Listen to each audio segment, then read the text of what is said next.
Namaskaram. Shri Lakshmi Hayavada Parabrahmane Namaha. Srimate Nigamanta Mahadeshikaya Namaha. Asmad Gurubhyo Namaha. Namassabhaye Sarvebhyaha Suswagatam. Welcome all of you to this 7th class on Hayagrivam Upasmahe. I would like to apologize for being unable to conduct the class last week. I had a bad throat, so I was unable to do the class. Hopefully from this class onward, we'll be able to be regular every week. Let us start with the Acharya Vandanam. Lakshmīnātha samārambhām nāthayāmuna madhyamām asmadācārya paryantāṃ vande guru paramparām Shrīvatsavirā raghvīša kripālabdhātma jīvanam ātreya gotrajam vande gurum gopāla deshikam Shrīmān venkatanathārya kavitāर्किक kesari vedāntācārya varyo me sannidhattāṃ sada hridi Jnānānandamayaṃ devam nirmalasphटिकाकृतिम् ādhāram sarvavidyanām Hayagrivam Upasmahe.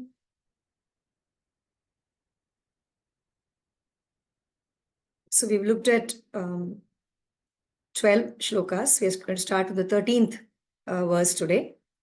So in the previous class, we saw how Swami Deshikan had referred to Bhagavan Hayagriva as the person who is responsible for the creation of this entire universe. And so he has established that he is the Parabrahma. Right? So now, starting from this verse onwards, he goes into giving the details of how Bhagavan Hayagriva bestows all kinds of wishes and all kinds of results, all kinds of fruits for us. He is the one who gives us all our purushartha. So those are the details that are described in the shloka starting from the 13th shloka. So we will take a look at these shlokas. Mugdhendu nishyanda vilobhaniyam murtim tavananda sudha prasutim vipaschitas bhavayante Velam udaram iva dugdha sindhoho. Repeat that again. Mugdhendu nishyanda vilobhaniyam murtim tavananda sudha prasutim vipaschitas bhavayante velam udaram iva dugdha sindhoho. So the Padavibhaga. Mugdhendu nishyanda vilobhaniyam, that is one single word. Murtim tava ananda sudha prasutim vipaschitaha chetasi bhavayante velam udaram iva dugdha sindhoho. So Mugdhendu nishyanda vilobhaniyam is one single word. Murtim tava ananda sudha prasutim. So we have a sandhi there. Tava ananda sudha prasutim. Similarly, vipaschitaha chetasi, that has become vipaschitas chetasi. So that also we split. Bhavayante. Velam udaram iva. Right? These are three separate words there. So that also we split. Dugdha sindhoho. That's the Padavibhaga.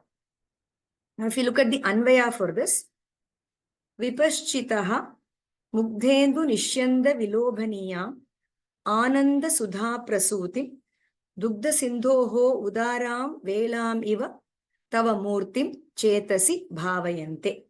So that is what we have here.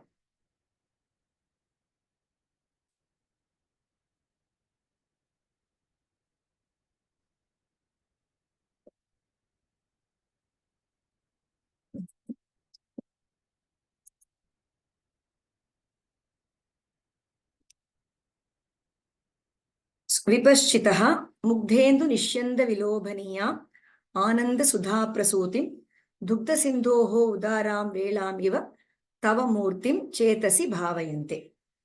So the main part here is tava murtim chetasi bhavayante. Bhavayante. They think about it, they meditate on it. Chetasi in their hearts. What do they meditate on? Tava murtim chetasi bhavayante. Tava murtim, your form.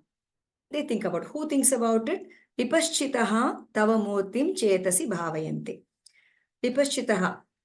the intellectual people, the wise people, they meditate on your form. So what kind of a form is it? That is what is given by these other three phrases here. Mugdhendu nishyanda vilobhaniyam ananda sudha prasutim dugdha sindhoho udaram velamiva sthitam. That kind of tava murtim sthitam. That kind of tava murtim chetasi, in their hearts, bhavayante, they think about it, they meditate on it. So let's look at the word by word meaning to understand this. So vipaschitaha. So vipaschitaha, vidwan or pandita. So the learned or the knowledgeable ones. So vipaschitaha. Mugdha indu nishyanda vilobhaniya. Mugdha indu. Mugdha is young. Indu refers to moon, Chandra, moon. Nishyanda. Nishyanda is something that is flowing down. Okay. And vilobhaniya. So vilobhaniyam is enticing or alluring. Okay.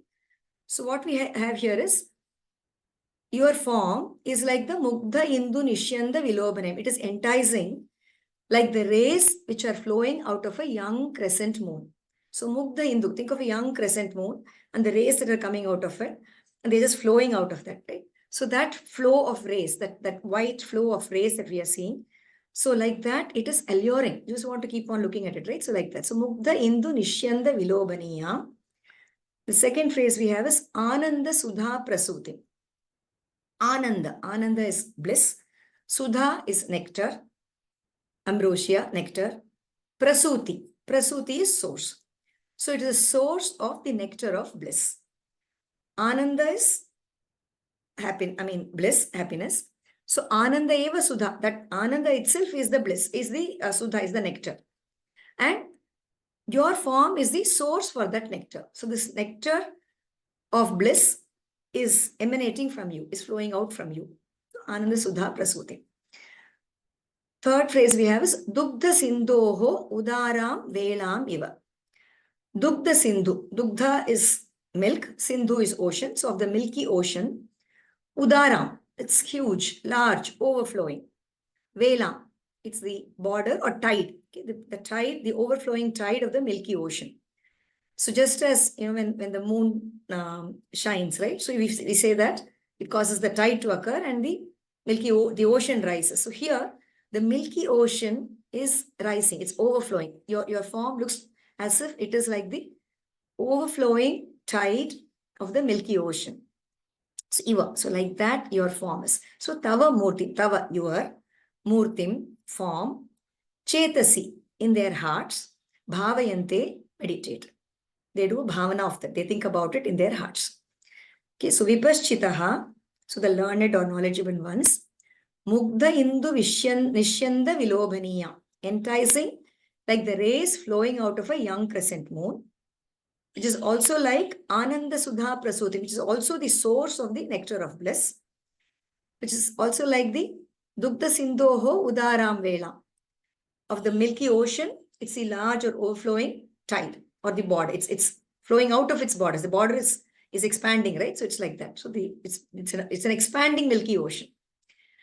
So the form which is like this form, Vipaschitaha, the knowledgeable ones, meditate in their hearts. This is the word by word meaning. Now let's look at the bhavartha and also some of the interesting aspects of this particular verse. So what is being described here is the experience of the upasakas, the knowledgeable ones, when they meditate on the Divya Mangala Swarupa of Bhagavan Hayagriva.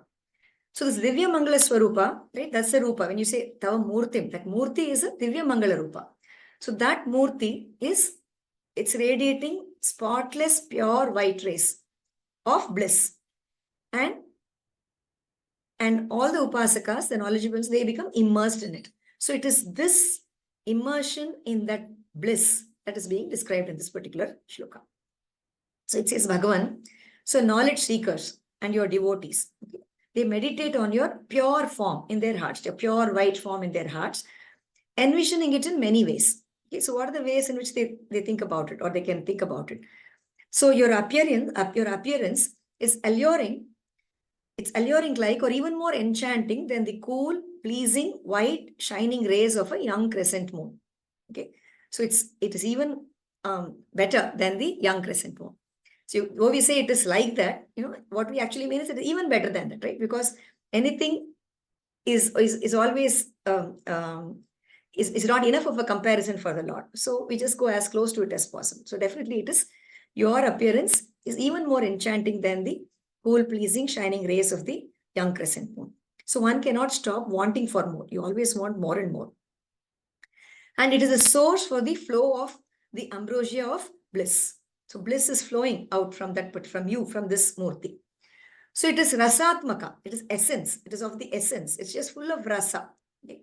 So they taste this constant flow of this blissful nectar, neglecting everything else. So this is all that they are tasting. All that this one rasa is enough. So they're immersed in this rasa.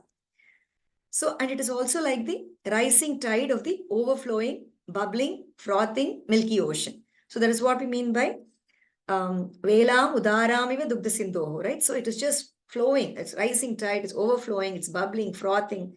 So you can remember. I can imagine that whiteness that comes out of that. So they cannot stop looking at it as it rises above and above and engulfs them. So they get just immersed in it. So this is the anubhava. This is the experience that Swami Deshika is describing in this particular verse. So in the previous two verses, we saw that he had looked at him as the one who was the cause for this universe. So now he's saying, you are the one who provides all the purushartha. Okay. And that is evidenced from the experience of his seekers. Vipaschitaha bhavayante. Right? So he's giving that vipaschita, those who know things, those who are really knowledgeable, they know what is to be done. And they are experiencing it in this particular manner. So which means it's like saying that if vipaschitaha are doing it, that means it is evidence that this is the way it is to be done. This is the best practice, so to say, right? This is how it must be practiced. Okay. So that is the important aspect that is being brought out here. And then we say, Ananda Sudha Prasuti. Let's look at that particular word also. So this Ananda Sudha Prasuti. Okay. We said it is the, he is the source for this nectar of bliss, right? So a very beautiful pramana for this is from Taittiriya Upanishad, where we say, we said he's rasatmaka, right? So this rasa, what is that rasa? Ananda rasa, right? Raso vai saha. Rasa keva yam labdva anandi bhavati. Esha heva anandayati. Right? So one gets the rasa when he is immersed in that Parabrahman. What happens is, you get that rasa, and that rasa leads to ananda, bliss. And Esha heva anandya, he is the one, he gives you that ananda. So which is why he say he is the source of the Sudha. He is the source of that Ananda. So that is a very nice verse, very nice phrase. And on this particular Taittiriya Upanishad Vakya beautifully fits this particular expression. Okay. So similarly, when people are, when they become yogis, or when they get this knowledge, and the only thing that they have to do is, they have to do the meditation on the Lord. Right? So for this, again, there are many pramanas that we can look at. There is one in Ramatapani Upanishad, which says, Ramante yogino anante satyanande chidatmani iti ramapadenaso parambrahma abhidiyate. So parambrahma is called as Rama because yogina, all yogis, ramante, they get immersed in him, they just enjoy him, right? Yoginaha, we're not talking about ordinary people, yogis who know that he is the supreme. So they are absolutely engaged in meditation on him. So that is one aspect.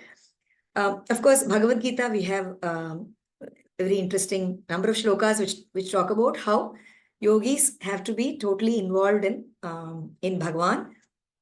So tatraikagram manakritva yata chittendriya kriyaha upavishyasane yunjyati yogam atma vishuddhi. So they need to do the yoga by having a one-pointed devotion of focusing only on the Lord. Manmana bhava madbhakta, right? He says, so you just be immersed in the Lord and do bhakti on the Lord. So that is what he's talking about over here. So that is why that bhavayante, vipaschitaha chetasi bhavayante. In their hearts, they're always constantly thinking of him. Oh, sorry, one second. They're constantly thinking of him. Of course, we also have the shloka, right? Ananyas chintayanto mam yejanaf paryupasate tesham nityabhyuktanam yogakshemam vahamyam. So those who are constantly thinking of him, so who will take care of him? Bhagavan takes care of him, right? Yogakshemam vahamyam. He takes care of our yogakshema. So which is why he is the one who becomes the source of ananda for us. He showers all the ananda for us. He gives us whatever we need, right? So that is what is beautifully brought out over here. So what is very interesting here is the purushartha that we are talking about, the goal that we are talking about, is this meditation itself. This meditation itself is what we call as swayam prayojana. It does not require any other goal. It itself is the goal. Doing this meditation itself is the goal. This experience itself is what is our purushartha. So that's a beautiful part that's given over here. Okay. Another interesting thing to notice. So we have these three different comparisons, right? So Mugdhendu Nishyande, where you're comparing it to the crescent moon, the white rays coming out of the crescent moon. So that gives you the Dhavalyatva. There are three characteristics we can see which are associated with these three particular examples that are comparisons that are done over here. So Dhavalyam, the whiteness, right? So that is whiteness comes out of that first comparison. And Ananda Sudha Prasuti, right? It also gives you that Prakashakatva. So it's also that light that comes out of that, the brightness. And you have this Velam Udaram Eva Dugdha Sindhu. Okay, so the Dugdha Sindhu, by comparing with the Milky Ocean, you get the whiteness. Yeah, let's look at it this way. The Milky Ocean gives us the whiteness. The Sudha Prasuti, you can say, gives us the Prakashatva. And the Indu, right, comparison with the moon gives us that Ahladakaratva, that is giving you a very pleasant feeling, right? So you get whiteness, brightness, pleasantness. All these are part of the experience that you get once you do the meditation on the Divya Mangala Vigraha of Bhagavan. So that Divya Mangala Vigraha, which is white, which is bright, which is very pleasant, right? And gives us all that experience is what we are looking at over here. Okay? So that experience of meditating on Bhagavan is what is being described very beautifully in this shloka. Okay, so pure white, pure bliss, and being immersed in that. One-pointed devotion. That's the takeaway from this particular shloka. Okay. So let's just read it once more. Mugdhendu nishyanda vilobhaniyam murtim tavananda sudha prasutim vipaschitas chetasi bhavayante Velam Udaram Iva Dugdha Sindhoho. That was the 13th verse. Let's move on to the 14th shloka. So here again, Swami Deshika continues with this anubhava, right, of what we get from by doing the meditation on Bhagavan, Bhagavan Hayagriva. So let's look at what he's saying over here. Manogatam pashyati yassada tvam Manishinam manasa rajahamsam swayam puro bhava vivada bhajaha kim kurvate tasya giro yatharham. Manogatam pashyati yassada tvam Manishinam manasa rajahamsam swayam puro bhava vivada bhajaha kim kurvate tasya giro yatharham. Padavibhaga. Manogatam pashyati yaha sada tvam Manishinam manasa rajahamsam swayam purobhava vivada bhajaha kim kurvate tasya giraha yatharham. So in the first pada we have Manogatam pashyati as such. Yaha sada. Yes sada becomes yaha sada tvam Manishinam manasa rajahamsam. There is no other split over there. Swayam, again individual word. Purobhava vivada bhajaha is another one compound word. Kim kurvate tasya giraha yatharham.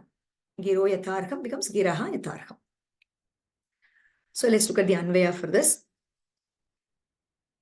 Manishinam manasa rajahamsam tvam yaha sada manogatam pashyati tasya giraha swayam purobhava vivada bhajaha yatharham kim kurvate. Manishinam manasa rajahamsam tvam yaha sada manogatam pashyati tasya giraha swayam purobhava vivada bhajaha yatharham kinkurvate. Okay. So what is the important aspect here? Kim kurvate. So kim kurvate is doing service. Okay, doing little service. Who is doing the service? Yatharham, Yatharham kinkurvate. They are doing aptly doing the service. Who is doing that service? Tasya giraha kinkurvate. Giraha is speech, utterances. The utterances of the person who is doing meditation on you. Yaha sada manogatam tvam pashyati. One who is looking at you in his heart all the time. Tasya giraha. His speech, his utterances always come to his service. They are always waiting to serve that particular person. Okay. So the rest of the phrases describe how this Bhagavan is being perceived in the heart and how these utterances actually come out and serve the seeker, serve this vipaschit or serve the knowledgeable person, the meditating person, the upasaka. Okay. So let's look at the word by word meaning. Manishina, Manishi refers to intellectual. So Manishina of the intellectuals, of the jnanis. So Manisha is buddhi, intellect. So Manishi is one who has intellect, so intellectual. So of the intellectuals, Manasa Rajahamsa. Manasa is mind, in the mind. Rajahamsa. So Rajahamsa is Hamsa is the swan.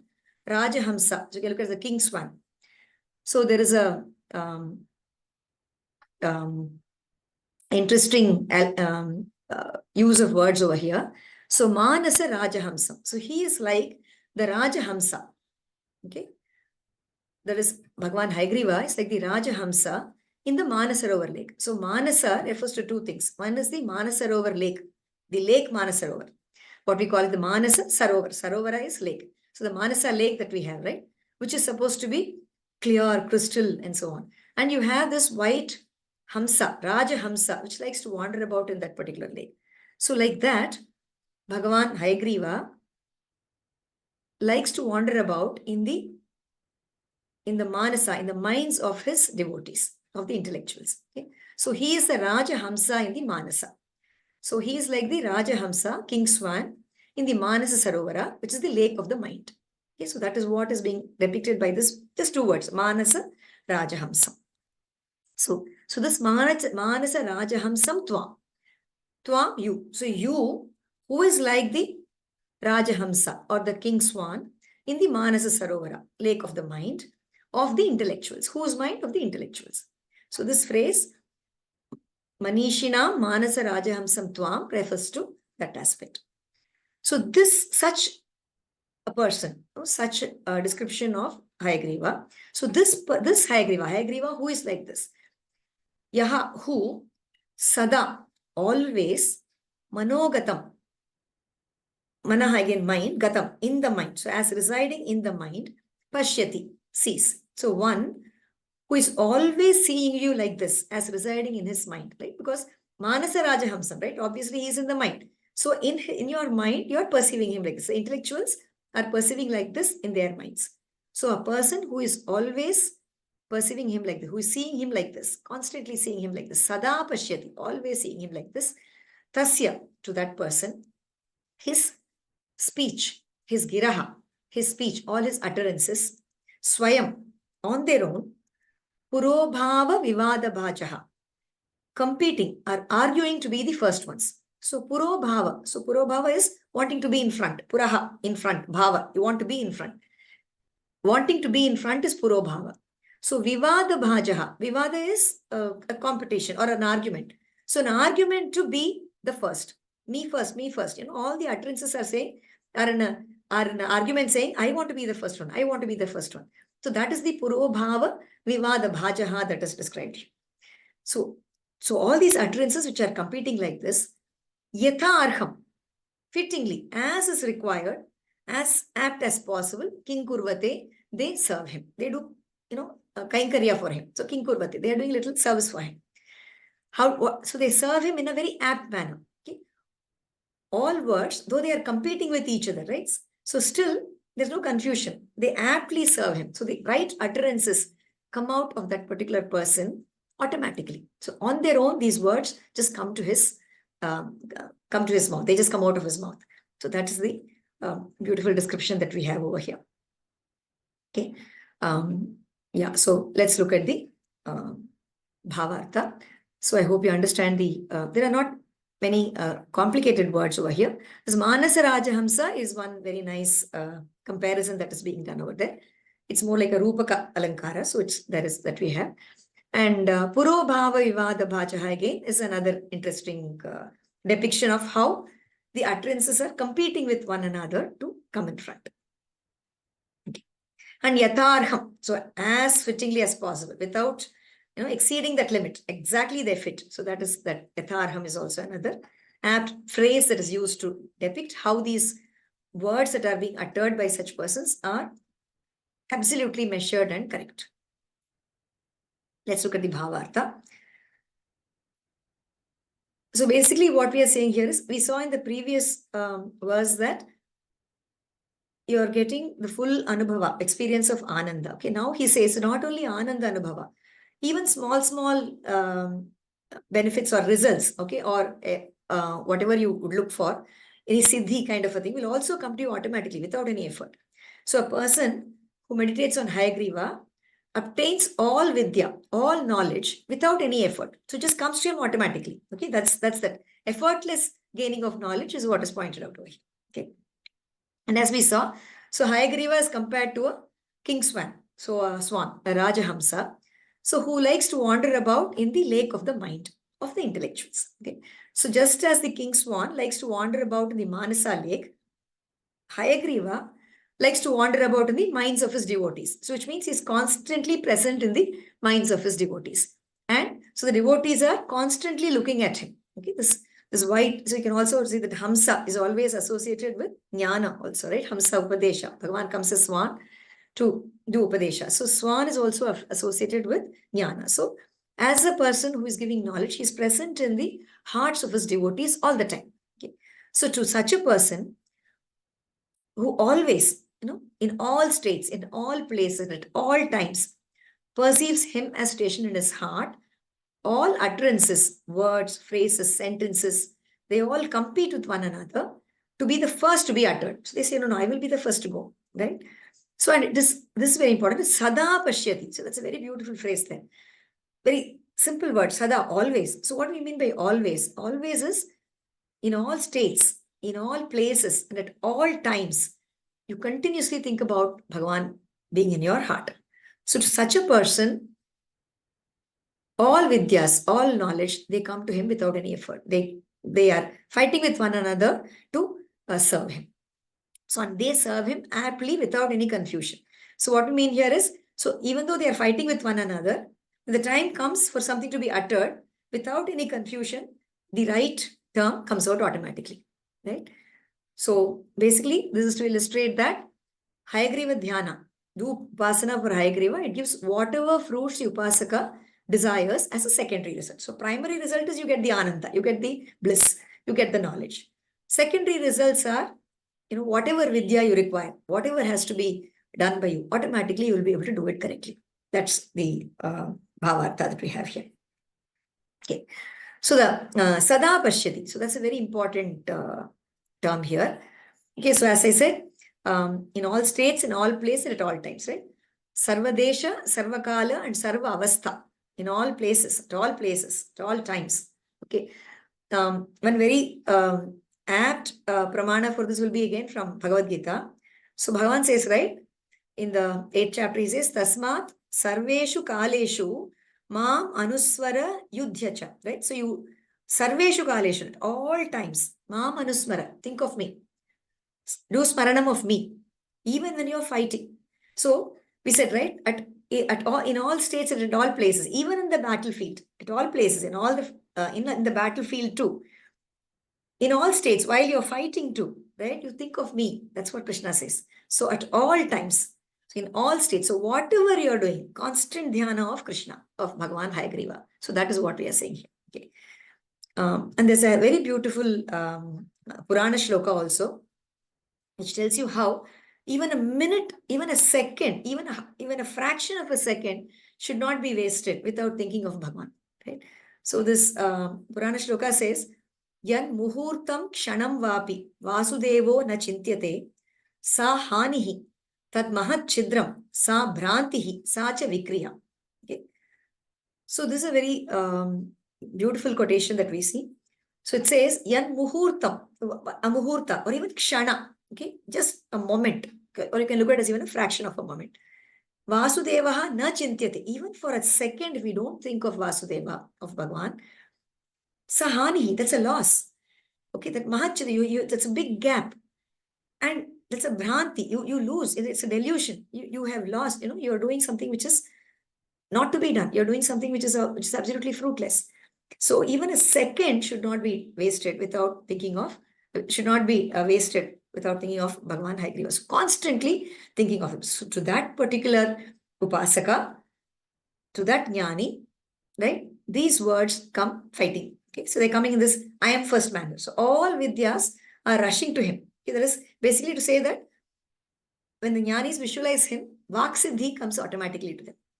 And all the Vak, it comes in this me first manner, right? I am first manner. So in fact, we can say Swami Deshika himself is an example of such grace.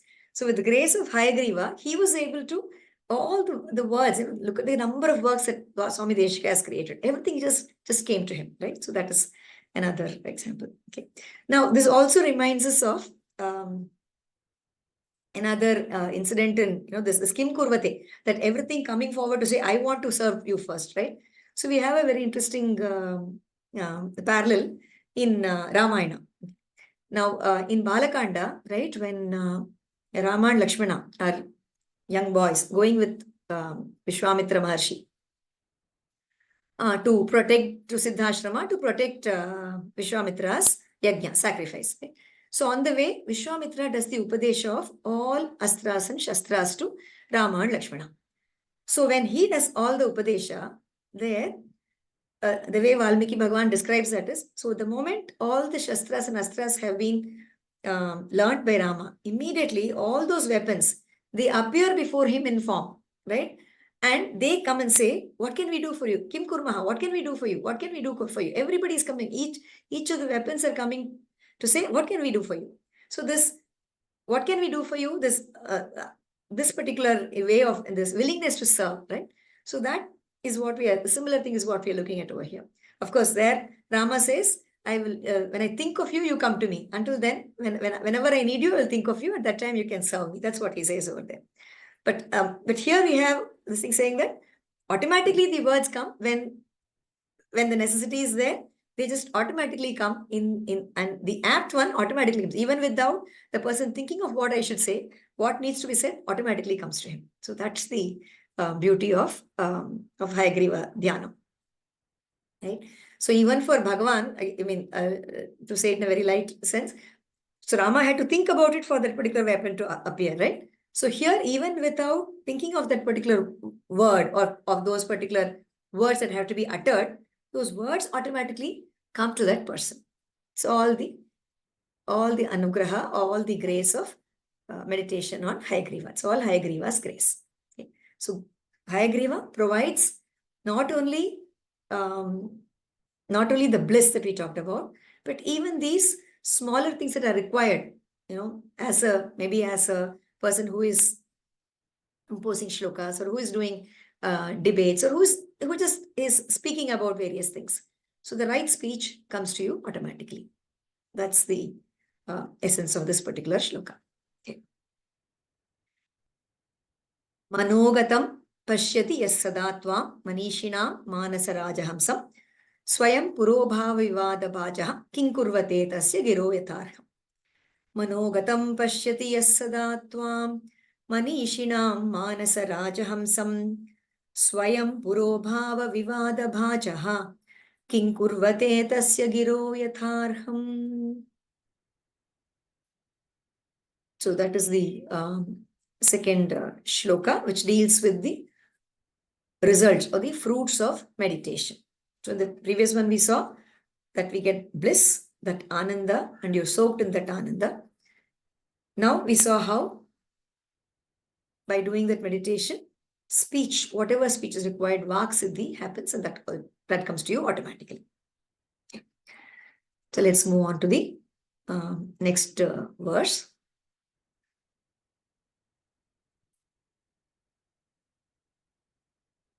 Api kshanardham kalayanti ye tvam aplavayantam vishadairmayukhaihi vacham pravahair anivaritaiste mandakinim mandayitum kshamante. Api kshanardham kalayanti ye tvam aplavayantam vishadairmayukhaihi vacham pravahair anivaritaiste mandakinim mandayitum kshamante.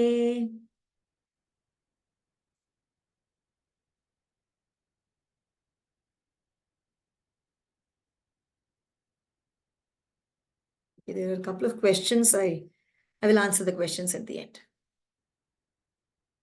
Okay. So coming to this Padavibhaga of the shloka. Api kshanardham kalayanti ye tvam. The words are as such for the first pada. Aplavayantam vishadaihi mayukaihi. So vishadair mayukaihi becomes vishadaihi mayukaihi.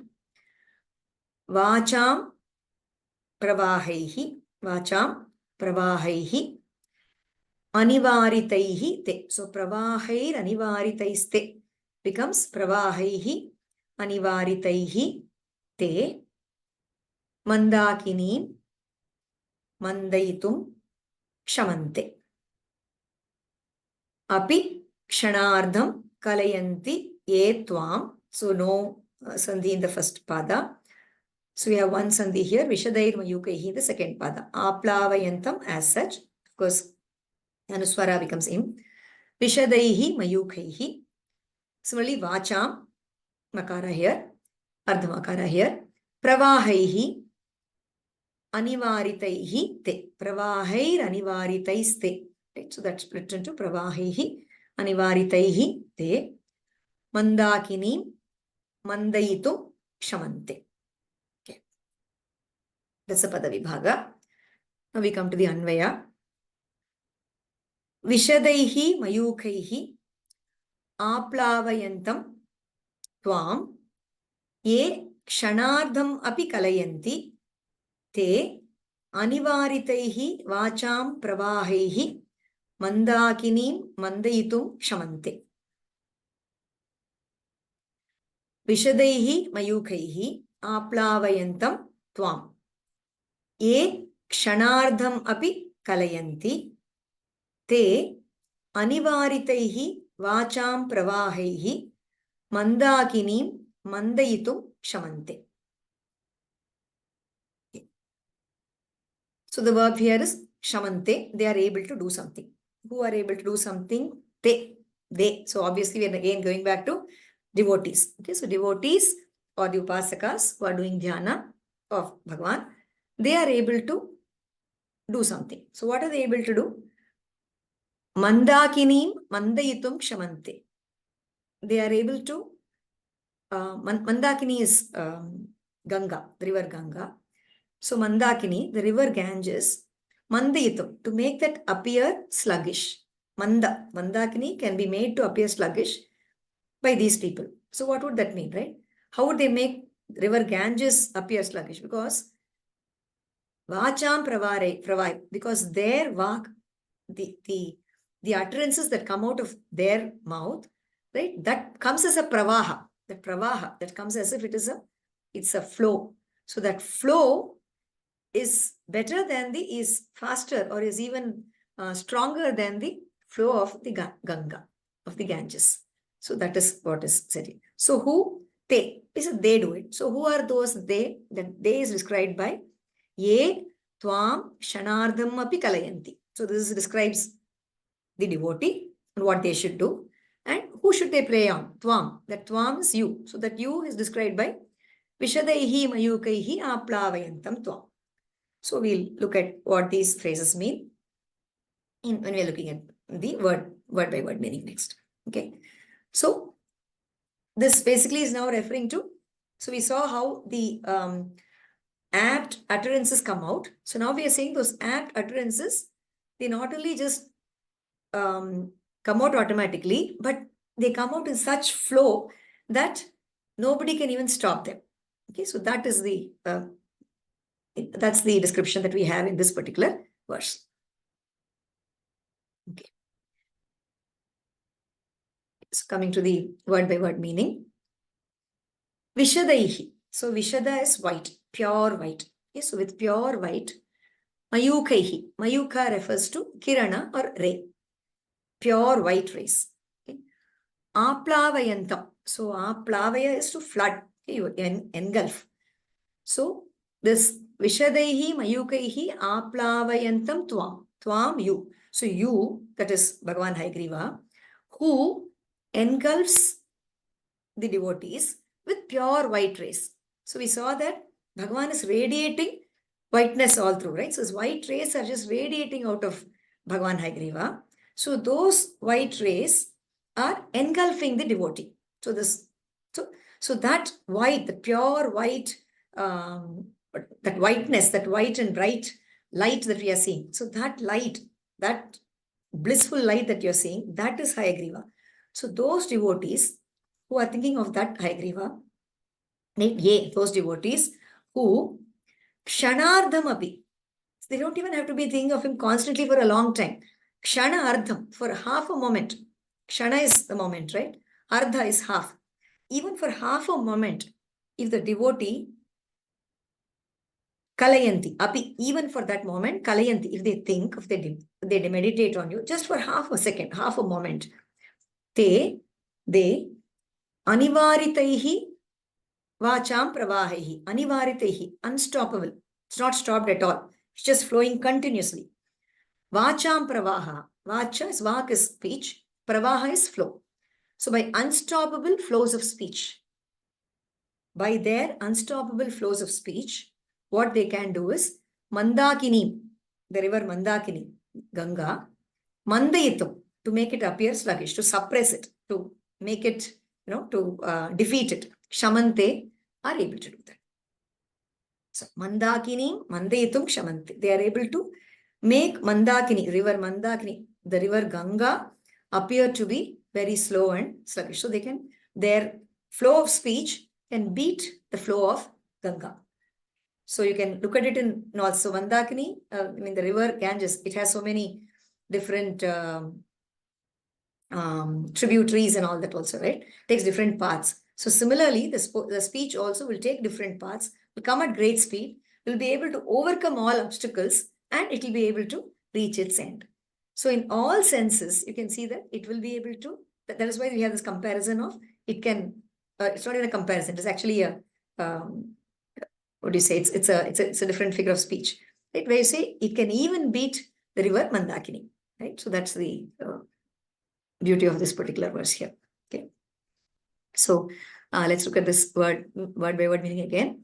So Vishadaihi, Vishadaha is white, pure white. So Vishadaihi Mayukaihi, with pure white rays. Aplavayanta. So Plavaya is to jump. Aplavaya is totally flood. You're flooding your devotees. So you're engulfing your devotees with these pure white rays. So that person who is doing this. So those devotees, kshanardham api, even for a half a moment, if they think or meditate on you, they, by their unstoppable flows of speech, anivaritaihi, nivarana is to stop, anivarita cannot be stopped, vacham pravahaihi, the flows of speech, mandakini, the river Mandakini, mandayitum, to suppress, chamante, are able to do that. Okay. So this is the word. It's actually quite a simple shloka, but a very beautiful one again. So all the shlokas of Swami Deshika are always beautiful, right? So they have some different kinds of beauty that are embedded in them. So this has a different form. Okay. Let's come to the Bhavartha.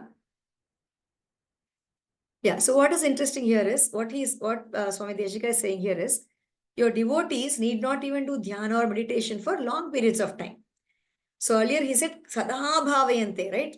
They have to be continuously be meditating. You can see that contrast between the previous shloka and here. So he said sada, right? We said sada in all times, in all states, in all places, all this we saw. So now he says, you don't even need to do so much. Kshanardham, okay? Just kshana, half a second, part of a second. Even for that time, if they do meditation on you, if they concentrate on you for just half a second, they receive your overwhelming grace.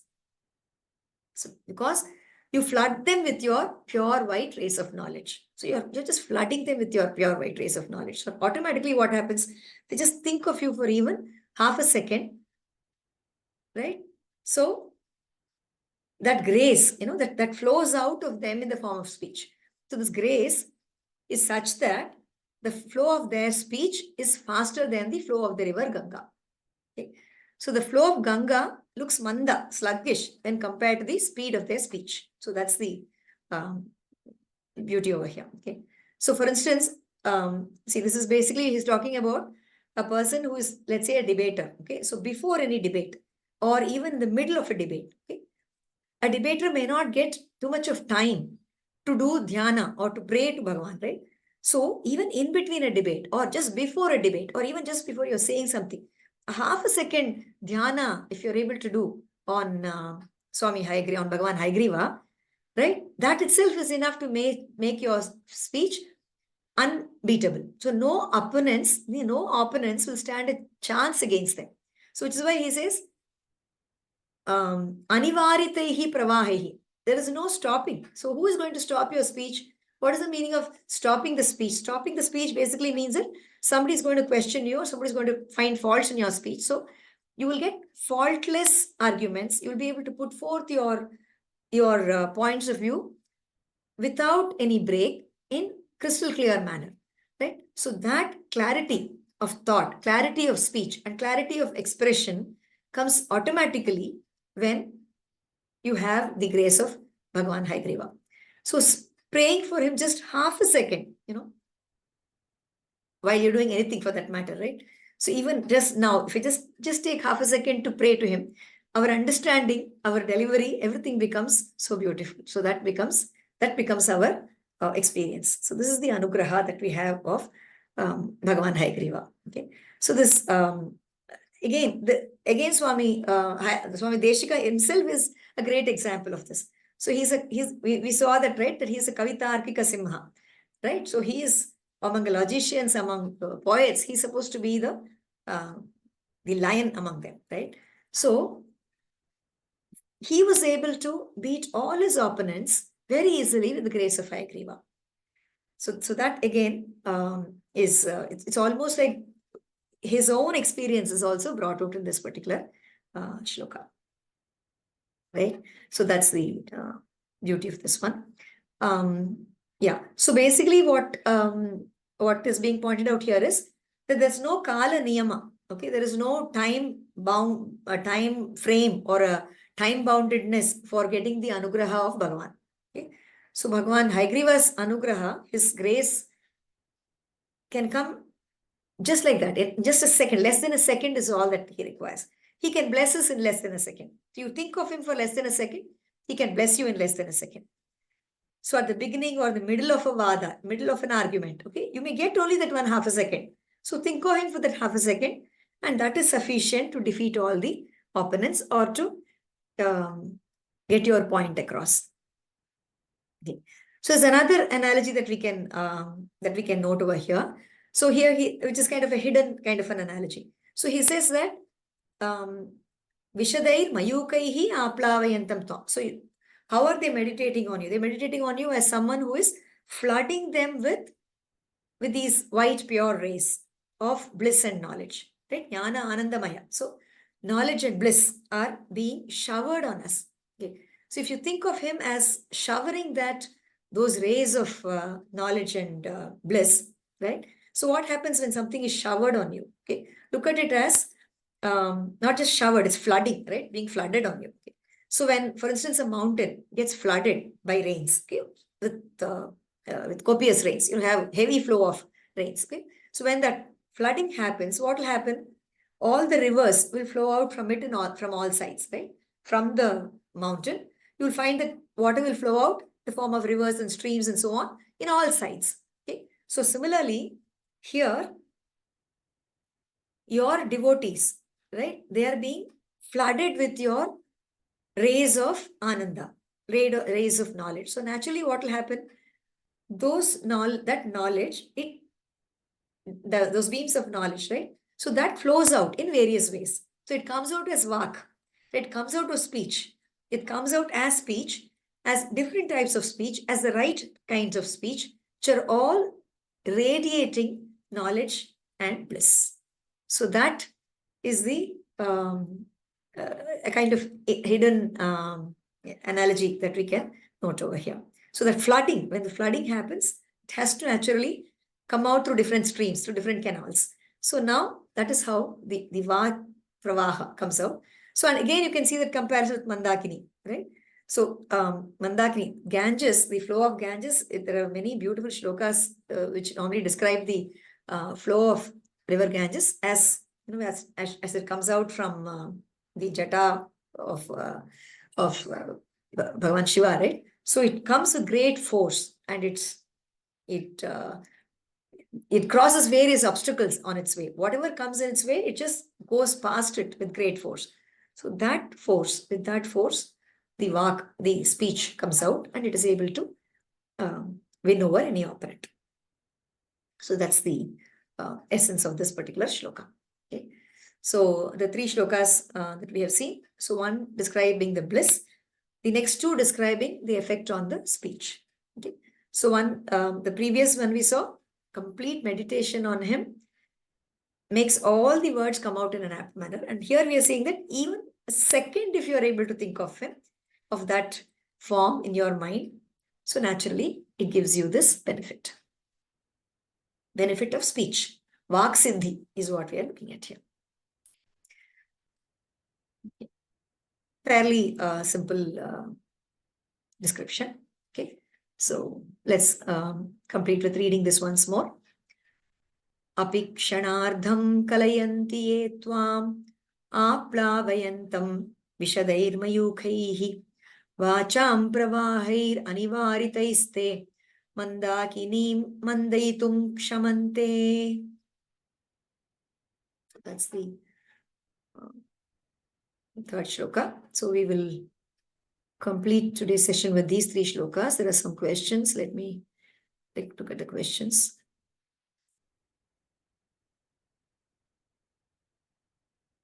So shloka 13, which Upanishad about Ramante? It is Rama Tapani Upanishad. So that's the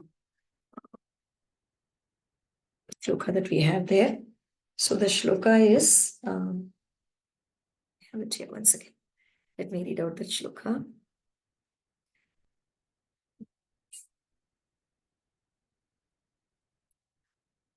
Ramante yogino anante satyanande chidatmani iti Ramapadenasu param brahma vidite Ramatapini Upanishad. Ramatapini Upanishad. So it's the first, I think it's a sixth shloka or something. I'll share that if necessary in the WhatsApp group. Could you please send the quotation you just based on thinking of Bhagavan every minute via WhatsApp? Yes, I will do that. Also, let me just read that again. This is the 14th shloka, right? We talked about 14th shloka. Yan muhurtam kshanam vapi vasudevo na chintyate sahanihi tan mahachidram sa bhrantihi sa cha vikriya. That's the quotation that we talked about over there. Okay, somebody has asked about the WhatsApp group link. Yeah, please, that would have come in your mail. So please check your email. That email will have that. Okay.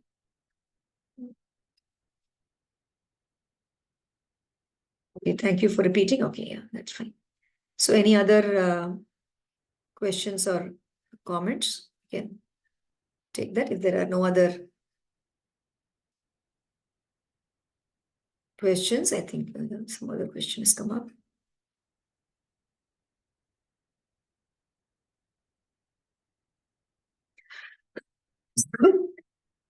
Sorry.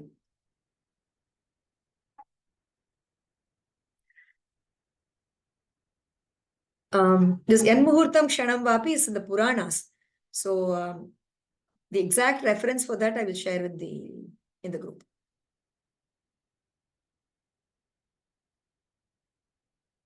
So in the Vyakhyana also, it was written that Iti Uktam, it is said this way in the Puranas.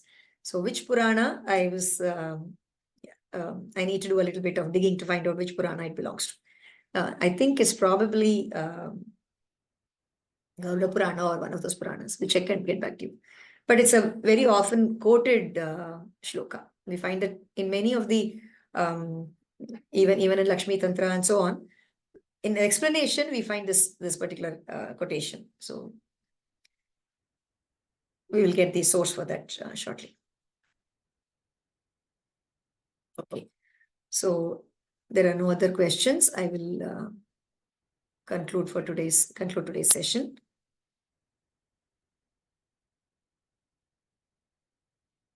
Kavitarkika Simhaya Kalyana Gunashaline Srimate Venkateshaya Vedanta Gurave Namaha. Dhanyavada.